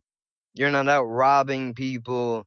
You know, you're not out doing whatever it is. You know, maybe you stop a girl and you can you would have to have your head in the sand if you can't even acknowledge the fact that, you know, cops are in a position of power, dude. And there are bad people out there who abuse that power. That does not make me doesn't make me a bigot or racist against cops because I point out the fact that there are bad cops on every force in this country, just like there are good cops. That's just a fucking fact, bro. That's just a fact, dude. There's nothing that you can do about it. They're not all gonna be good, and they're not all gonna be bad either. He ended up committing suicide rather than going to jail. It was sad because it was one of our friends that was a cop who found him very hard. Ryan killed himself on a lot of the cops who knew him and knew why he did what he did. Listen, unfortunately, I understand. I think I would much rather put a bullet in my own brain than go to prison. Just because that is a rough fucking place. It's a rough place, man. You know, jail, prison, all that shit sucks. Although I'm happy that I've gone through what I've gone through because I've gotten to see both sides. I've gotten to see both sides. I've seen what it was like to be locked away, even for short periods of time. Learn to appreciate being outside and then understanding that there are cops out there that will stand up for what is right. There was no reason for that guy to stand up in the courtroom for me. He could have let me fucking rot if he wanted to. But he didn't because he knew that things were not right, man. And he did the quote unquote right thing right from what he believed. To this day, I still appreciate that. Still, I have his mask card hanging up in my refrigerator right now. But I'm a bigot against police, right? And I can't recognize that there are good cops versus bad cops. I think the problem is more people like you. People like you who believe that there is no such thing as a bad cop. I'm black. I can't afford to think any cops are good people. My life is on the line. Well, see, that's something that I wanted to bring up, but because I'm not a black person or a black man, I'm a white man. I can't really speak to that, but I'm glad that you brought it up because I think that is an important subject to talk about. Now, where is this fucking warrior guy now? What do you have to say to that? And what nationality are you? Are you a white guy, black guy, whatever? He said, my life is on the line and I work for them. Okay, so you're a cop yourself and you work with police too, I'm assuming. Oh no, I'm not a cop. Okay. Well, either way, walking around as a black person. Oh, maintenance for their facilities. Okay, I got you. I did that at one point in time too. I was cleaning out the state trooper building along with, Section 8 building, typhus and all that stuff. It's very intimidating, man. Now, being a black person, he was in the middle of a divorce. Girlfriend got pregnant. He didn't make enough money to support both the wife and kids, the girlfriend and a new kid. So he dealt drugs. Side, unfortunately for him, he stole from a drug bust, which is why the FBI started looking at him, for it was between rock and a hard place, and there was no good choice in his mind. Bigotry against blacks is bad logic, just like bigotry against police. Both are dumb ways to reason. Both are dumb to reason for the same reasons. Now, okay, wasn't going to use that you're a Canadian. Yeah, I was born black. No one was born a cop. That is true. Now, look, I think that there are good cops, just like there are regular people and there are criminals. But there are cops that take unnecessary actions, man, and they abuse their power. Especially if you're black right now and you have to be on your guard, man. And it sucks that black people are the same as white people in the sense that they're fucking people. There is no reason on this fucking earth that a black person should have to worry about their life more than a white person should have to worry about their life.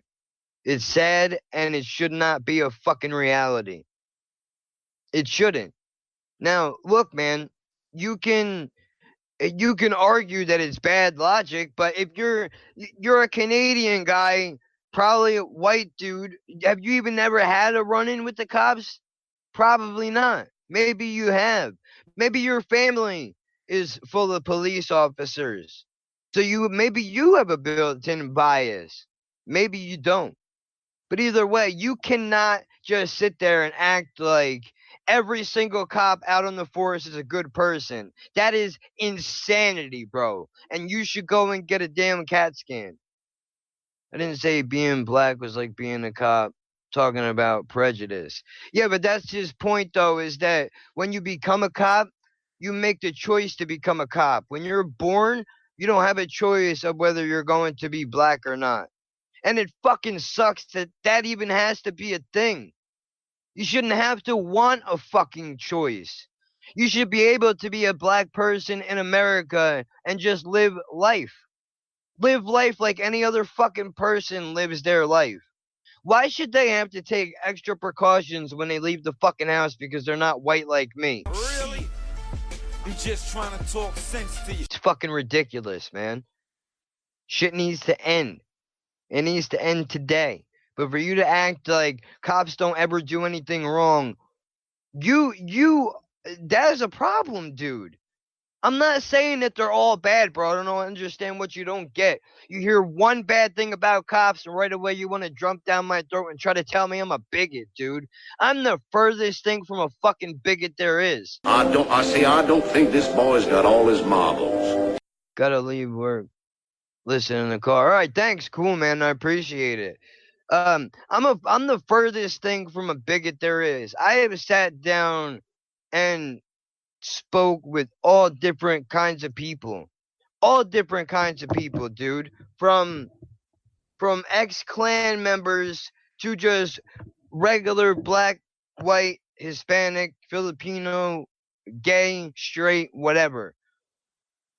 I have interactions with all different kinds of people. I'm the furthest thing from racist there is towards anybody. Seen it from both sides. I've known dirty cops who do it because they see no other way, like Ryan did, and I've seen it from cops who wanted the power trip. Seen some good cops justify it because they knew what was going on behind the scenes, and some who took the blue line too seriously. I've also known good cops who will not allow that crap to go on without reporting it, and they get shunned, which is another reason why some good cops won't report it. Well, I was going to bring that up because I heard a story a long time ago about how one cop tried to report shit that was not some off-color shit. Whether it was pertained to stops or whatever it was, I'm not 100% sure. I'll look it up in a second. But other cops left dead rats in his fucking locker for trying to do the right thing. But that's okay though, right? Because as long as you wear a uniform, you could do nothing wrong. Nothing wrong. And God forbid, and how fucking dare you? How dare you, a civilian, question a police officer? Who do you think you are? Who gave you the power to question a cop? You don't put your life on the line every single day. Who are you to open your mouth? Well, I mean, not for nothing, dude, but you have to look at cops the same way that you look at politicians. We're all not politicians, and we're all not police officers. But if we see something that is not right, we need to open our mouth and say something about it. And again, that does not mean that every single one of them is bad. But I think if more good cops stood up and that quote-unquote blue line didn't exist, it would make things a little bit better. Hold on a second. The blue line shit has to go. And you can make an argument that it's the same way the other way around also.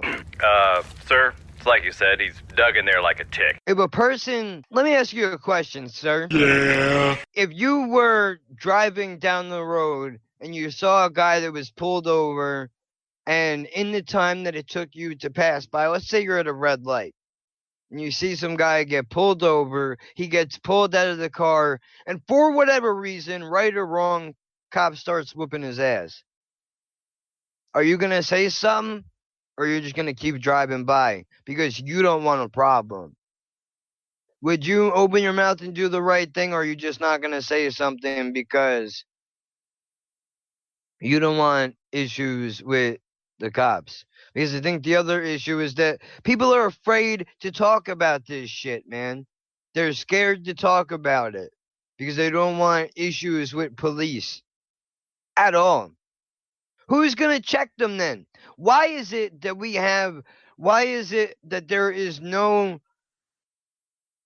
there's no body that oversees what a cop does and does not do? If a company can't look over itself, there's no reason why cops should be able to do the same thing, especially because it's more serious for a cop to do it. I mean, come on, man. Like, look, you want to financial talk? This is just in New Jersey. More than 42.7 million rather of taxpayer money government officials have spent to hush hundreds of allegations of police abuse. That's enough to fund education of 2,800 New Jersey school children this year. That was last year. What do you think about that? Hush money. Quiet, quiet. Please don't do nothing wrong. Take this dough and shut the fuck up. Take this money and shut the fuck up. Oh, you got your ass kicked by the cops? Take a few dollars. Oh, you were falsely accused and arrested? Take a few dollars. But shh, don't say anything. Here's this NDA you gotta sign real quick. Because we don't want this to ever make the news. We don't want nobody in town knowing about this. When you get arrested, nobody wants to know nothing. Oh, he's in the jail? Fuck him. Let him stay in there and rot. Let him stay and rot because he's a no good criminal. Fuck him and his family. Let them all cry tears. Nobody gives a shit.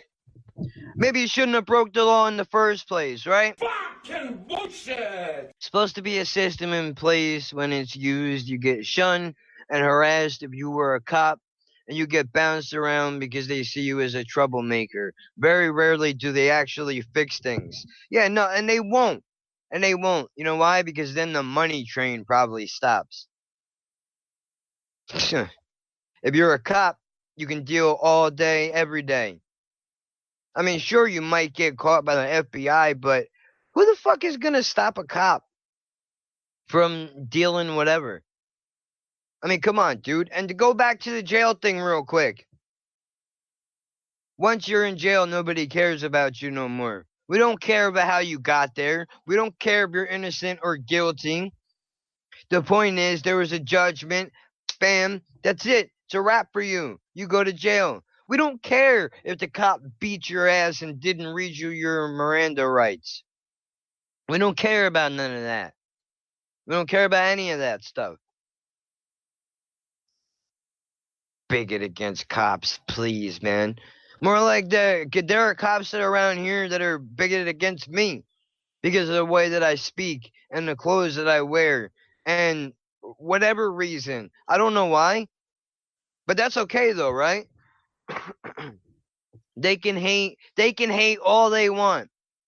How many cops gotta shoot black people in the street? And again, it's not all of them, but why is it okay for a cop to shoot any person in the back and not go to court and go to jail for it?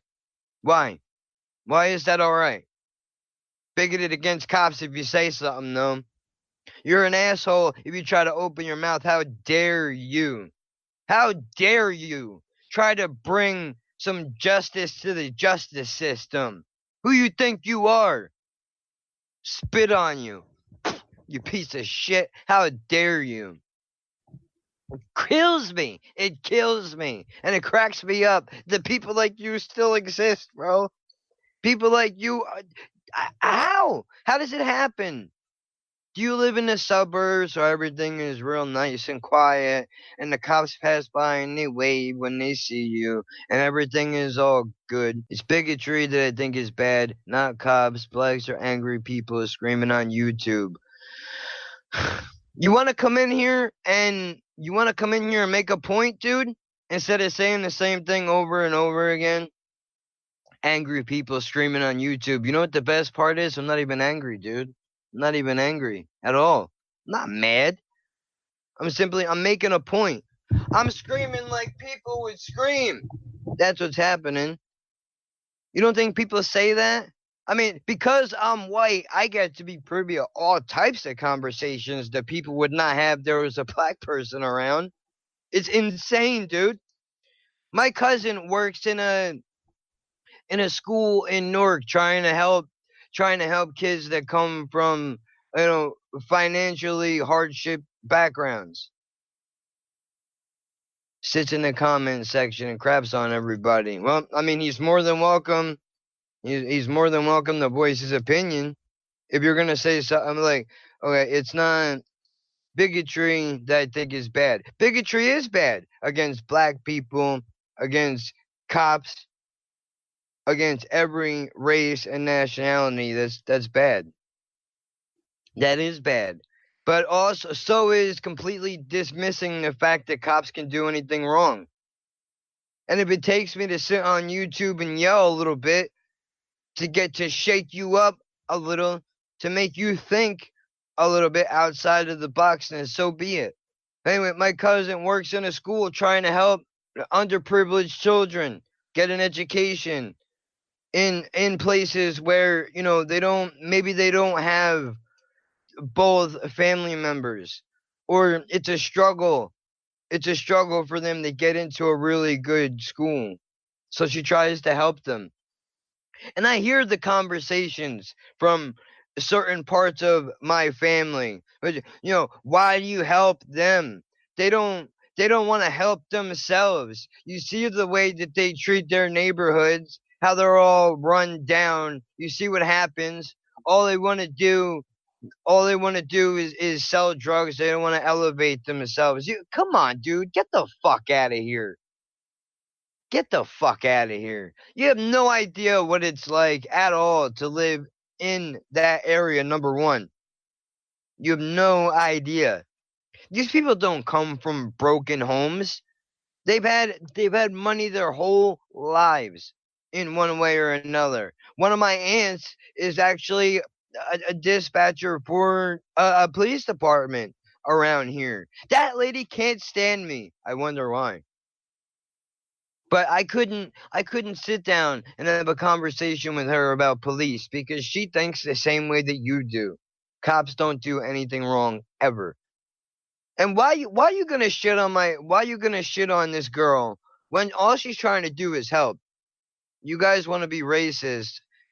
And I feel bad for racist people because they miss out. They miss out on a lot of things. There could be an awesome person that could wind up becoming your best friend in life, but because you don't like what color they are, you refuse to speak to them. And these are the same people that if a black dude came walking into the room, they would pretend that, oh, hey, how are you? It's so nice to see you, and kiss an ass, but the second they walk away, it's talking shit behind their back. Come on, dude. That ain't right. Ain't right at all. I'm ashamed that I'm related to these people. Just because those types of people shouldn't exist. We're in the 2000s. I can pick up my cell phone and call somebody in fucking Tokyo. And yet for some reason there are still people that hate other people because of the color of their fucking skin. What? There's still people that don't believe the cops are crooked in 2018. In a social media age where you can see shootings and beatdowns happening regularly. Still, it doesn't mean they've done anything wrong. In scores of lawsuits The pattern is the same. Towns routinely take the path of least resistance at the taxpayer's expense to minimize their liability when they face a claim one of their cops violated, hurt, or killed somebody. Millions of taxpayer dollars are spent, nobody admits wrongdoing, and the accused of misconduct often remain in place. What the fuck? Of the 531 officers named in suits allegedly abuses, at least 231 of them remain on the job and employed, settled out with their accusers. Press review of employment records found that many others normally retire years after an allegation.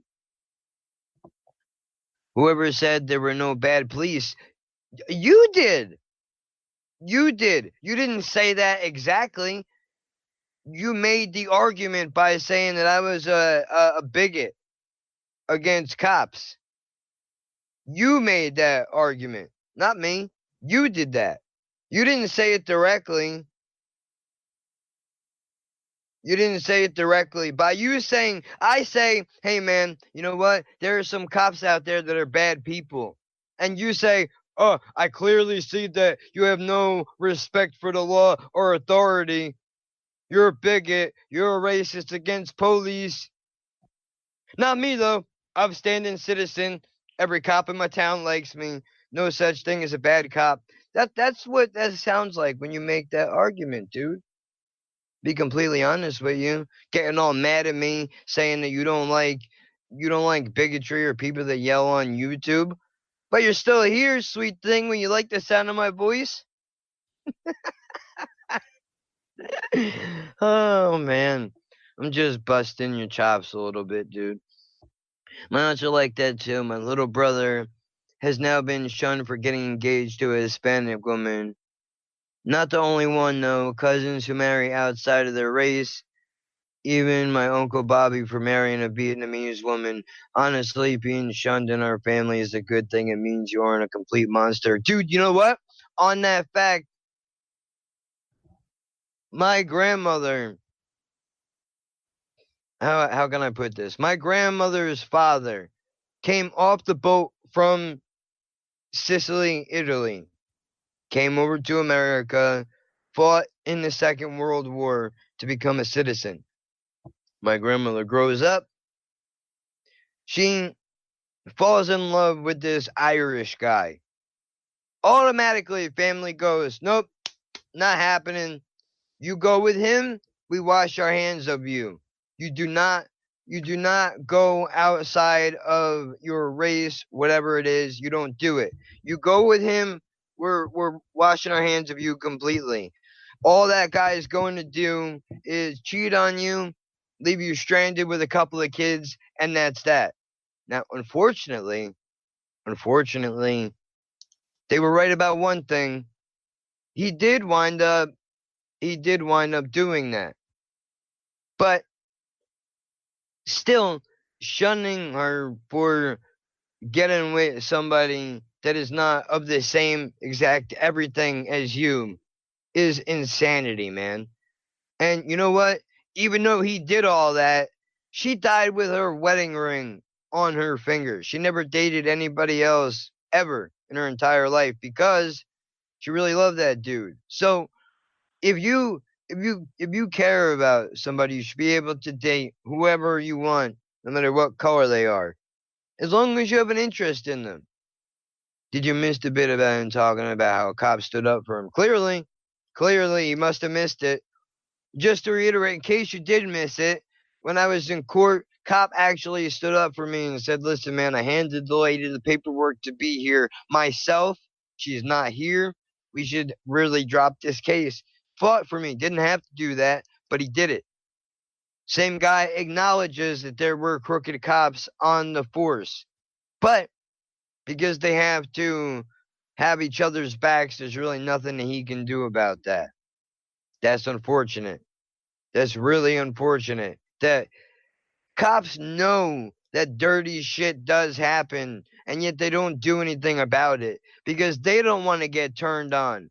What does that say about an organization when one of your own tries to point out, let me tell you something, dude.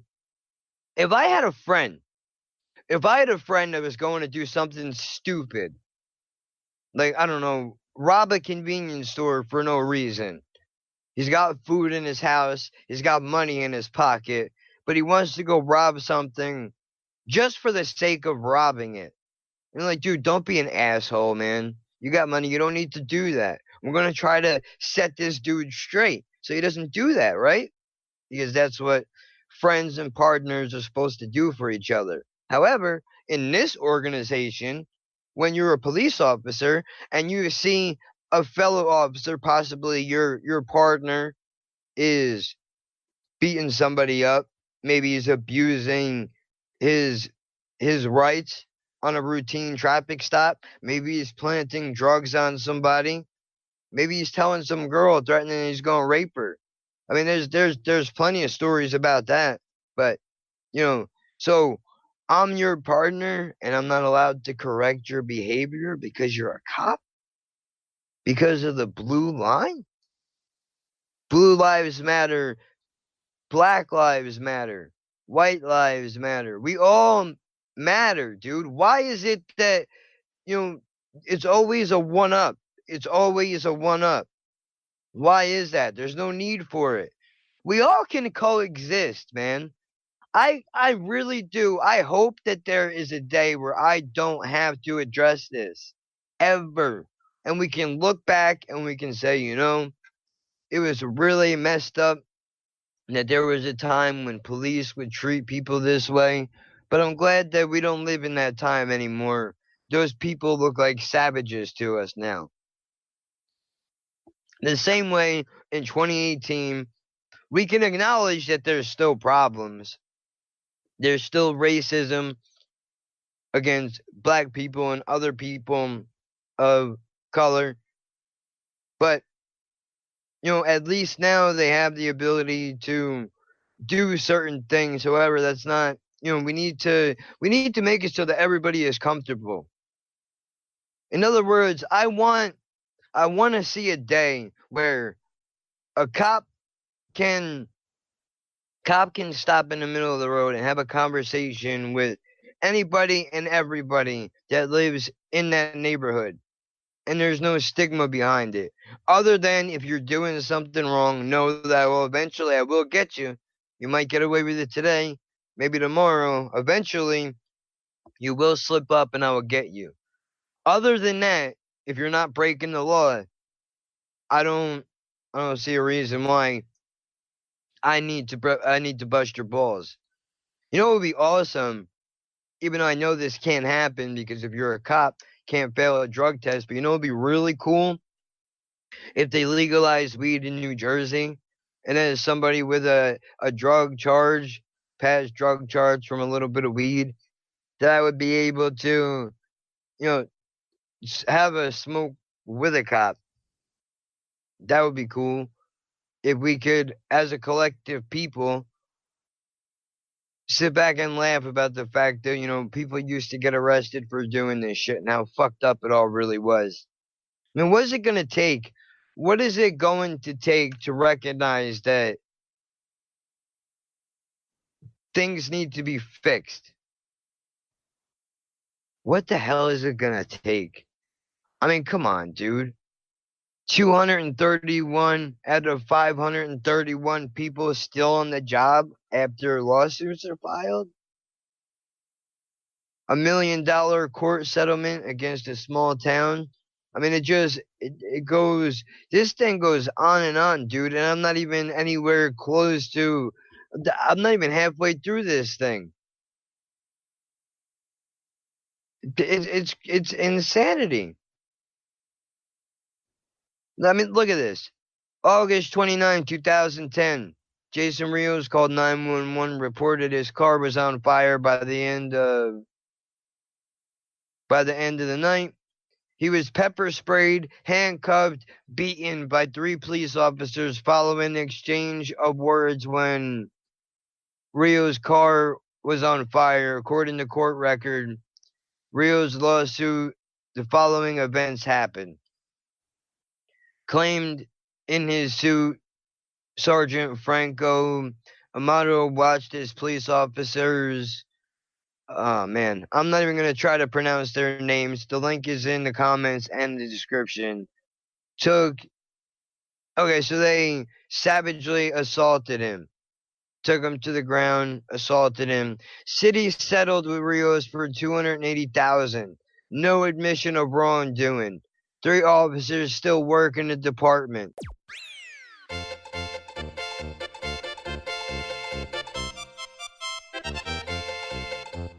One of them retired in 2013. That's normal though, right? Beat up whoever you want. I would love to get a cop on here. Have him hide the identity, or even a woman cop. Have her come up on here, him or her, whoever. Have them hide their identity and their voice. Maybe we go back and forth through email or whatever. And we can talk about things like what really happens. How do you attempt to address these issues without rocking the boat? Is there anything you can do? Is there anything that can stop this from happening? Like at what point does it become too much for you? Is it a rape, shooting, planting of drugs? What is it? When does it become too much? Do you have to join in? Any of you guys seen Tales from the Hood? My gat scream fire. The bullet told me shoot that motherfucker, he's a liar. I talk to my 380 like a bitch on the stroll. When niggas try to dick me, I haul off and let her hoe. Kill them all. Now where's the shit? The shit? The shit. Nigga, what's up, man? Come on, kill that noise, man. Let's just get the shit. Don't worry. You'll get the shit. You'll be knee deep in the shit. If you've never seen that movie, there's a part in there where a couple of cops, shoot a dude up with heroin, drive him off the side of the bridge, I think, if I remember correctly. Basically, he comes back from the dead and kills all of them for being crooked. But nobody jumped in and tried to stop it until after it was already too late. So where does the line get drawn?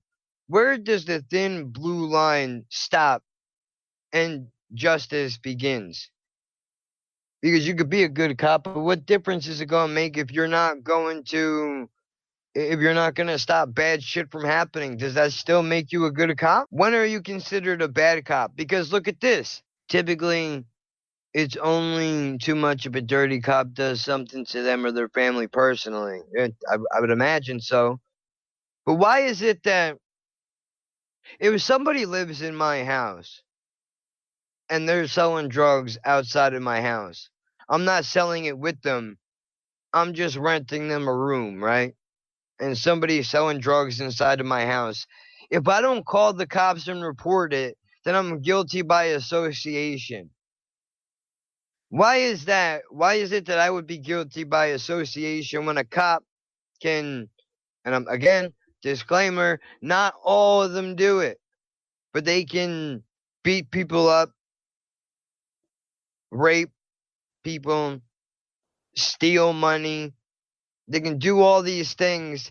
And how come the cop that's standing with them is not also held reliable for stopping them? Because there's a thin blue line.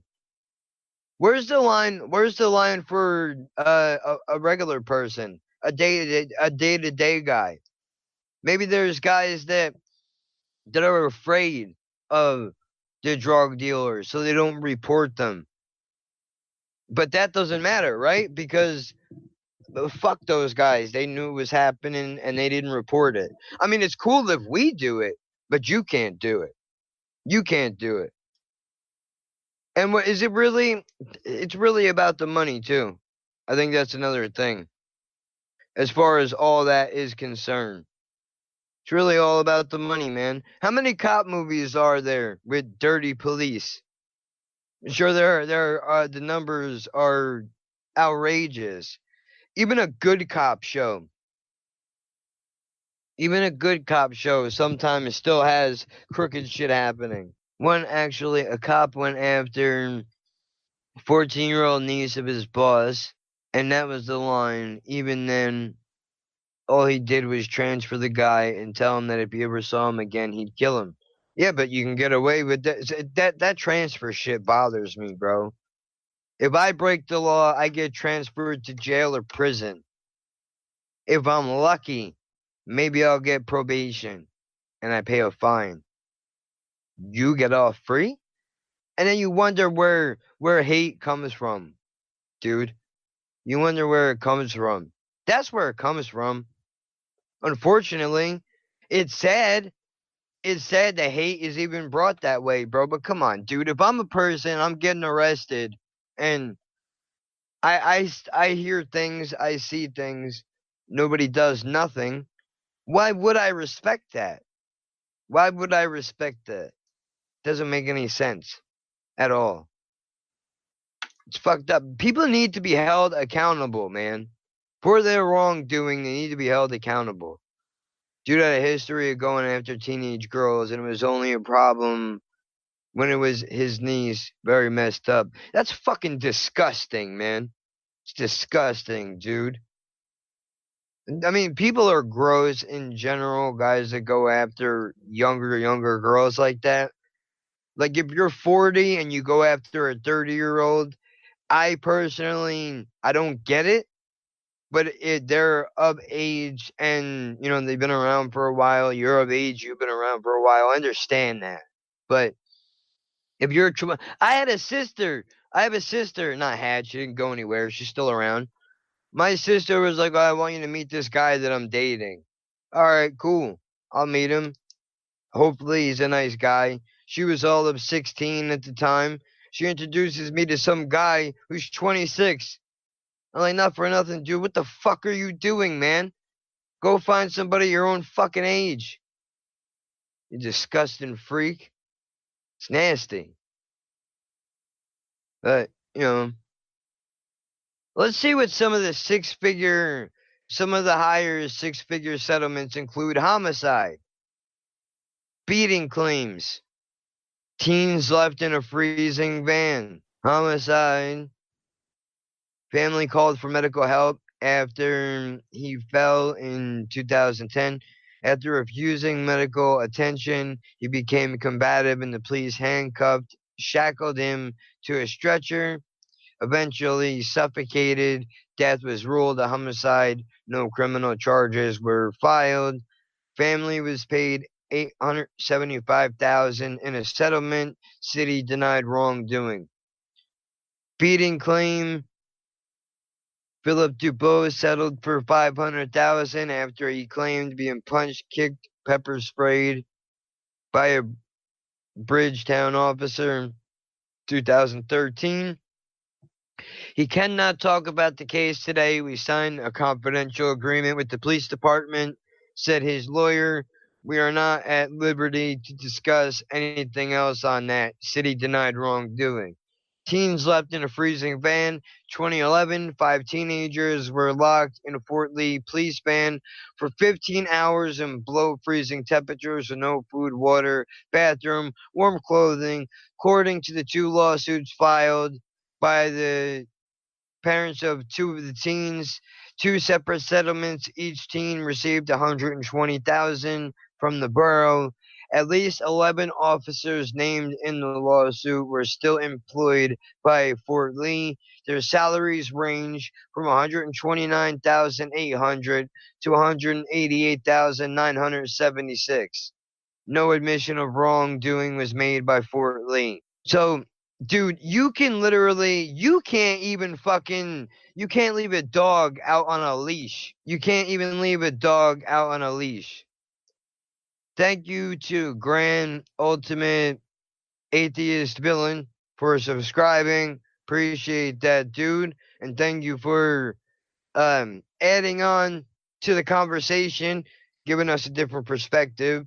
Obviously, I'm not a black dude, so I appreciate you being able to throw that in there. Hopefully, in the future, maybe we can get into a little bit more of your perspective and what it's like walking around to be you. But anyway, you can't leave a fucking dog outside with no shelter and no water. You'll go to jail for that, but it's perfectly okay to leave a couple of teenagers in the back of the van. Fuck them. They don't matter. We'll teach them a lesson. Maybe we scare them a little bit. They'll know better next time. Now they don't have a next time. And all you guys are still getting paid? Come on, dude. Fair is fair, bro. Fair is fair. They should be in jail. At the least, they shouldn't have jobs. But because they're cops, they're allowed to get away with it. I mean, the stories just go on and on. Call to end secrecy. Efforts for reform are being made. All police involved with deaths should be investigated by the state attorney general's office, not a local prosecutor's office. Lieutenant Governor Sheila Oliver from Essex County, former Speaker Assembly, wrote this in a bill. I think that the public is deserving of transparency, she told the press. Families of victims must be assured that there isn't a cover-up, the circumstances of death. Oliver said, I think there is great interest in doing social justice reform, criminal justice reform in the state. So, I agree with that. New elected Mayor Tinton Falls rode the taxpayer outrage into office November 7th after the press exposed that 1.1 million was paid to settle 2 police officer whistleblower lawsuits. So they're even involved in that. Look, I mean, I can go on and on. I really could. However, I'm not going to. Just because I have to go run somewhere real quick, I'll end this for now. Again, link is in the description, dude. You can read all this stuff for yourself. I encourage you, not only should you read it, look for facts against it. Look for something to combat these claims. Bring it up. Drop it in the comments. You want to challenge any of these things, feel free to do so. But reality is reality, dude. These things are happening. And they shouldn't be happening. It's not right. It isn't right at all. It's not. I believe there are good cops out there. There are a lot of bad cops too. And the good ones need to do something about the bad ones. Otherwise, aren't they just as bad? I'm not an angel, never claimed to be an angel, have done some wrong things in my life. I think everybody has. I paid my debts to society just like everyone else. But apparently, if you're a cop, you don't have to do those things. You can just get transferred or you can get a payout. Apparently, that's how it works from the stories that we've read. If you guys have any comments, suggestions for topics, whatever it might be, you can leave it in the comments section. You know where to find me. Otherwise, on Twitter, whatever, we can have a discussion about these things.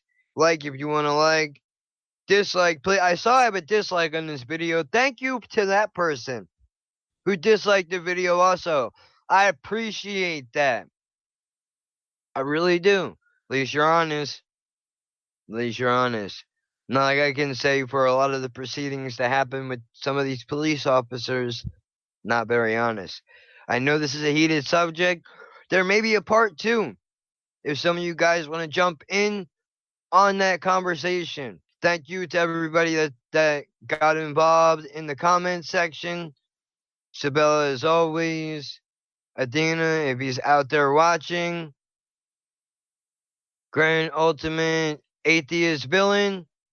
Thank you for subscribing, getting into the conversation. Where's my guy at? I don't know how to say your name. Whatever warrior. Thanks for your opinion into all of this.